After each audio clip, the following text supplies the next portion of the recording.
2024 সালের এসএসসি সমমান পরীক্ষায় যারা উত্তীর্ণ হয়েছ সকল ছাত্রছাত্রীদের অভিনন্দন জানিয়ে ডাচ বাংলা ব্যাংক থেকে প্রায় ৬৭,০০০ টাকা বৃত্তি কার্যক্রম পরিচালনা করা হচ্ছে, যেখানে প্রতি মাসে তোমাকে 2,500 টাকা প্রদান করা হবে, বছরে প্রায় 33,000 এবং 2 বছরে তুমি প্রায় ৬৭,০০০ টাকা পাবা।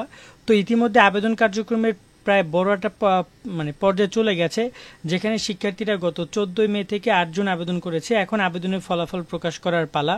তো এখানে অনেক শিক্ষার্থী আবেদন করতে পেরেছে, অনেকে আবেদন করতে পারেনি। যারা আবেদন করতে পারোনি, তোমাদের জন্য গুরুত্বপূর্ণ একটা ইনফরমেশন আমি ভিডিও শেষে দিকে দিচ্ছি, তো অবশ্যই আমাদের সাথে যুক্ত থাকো। তো এখানে ওয়েবসাইটের মাধ্যমে প্রাথমিকভাবে যে আবেদন কার্যক্রম রয়েছে, যেটা 12 জুন ফলাফল প্রকাশ করবে। তো 12 জন শিক্ষার্থীরা প্রাথমিক ফলাফলটা দেখতে পারবা। এখানে ফলাফল হবে দুইটা। একটা হচ্ছে তোমরা যারা আবেদন করেছো টাইমের মধ্যে, যারা আবেদন করেছো তাদেরকে একটা প্রাথমিক বাছাই করবে।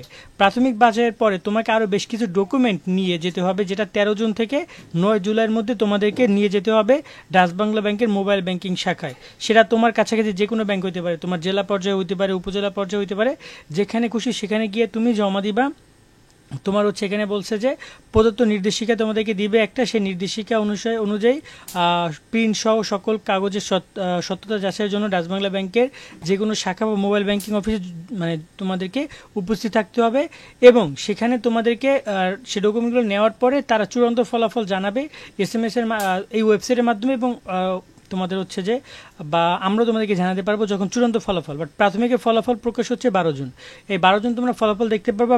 এখানে দেখতে পাচ্ছ ওয়েবসাইটে, এখানে এই পাশে রয়েছে বাম পাশে স্কলারশিপ হোম, স্কলারশিপ ইনফরমেশন, এখানে রয়েছে প্রাইমারি সিলেকশন লিস্ট।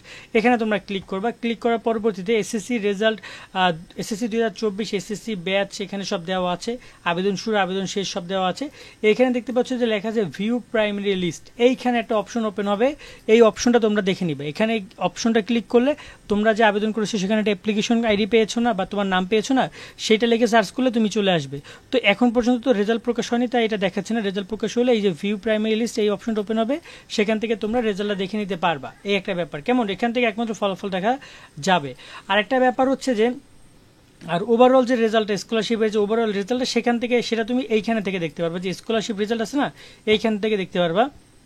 যেমন এই যে এসএসসি 2023 রেজাল্ট আমি এখন দেখছি, এই যে ক্লিক ফর রেজাল্ট, আমি কিন্তু দেখতে পাচ্ছি, আমি রেজাল্ট দেখতে পাচ্ছি কোন জায়গায় শিক্ষার্থী কোথায় কোথায় টাকা পেয়েছে, তার নাম কি, তার বাবার নাম, মায়ের নাম, তার জেলা কি, সব কিছু কিন্তু আমি এখান থেকে দেখতে পাচ্ছি।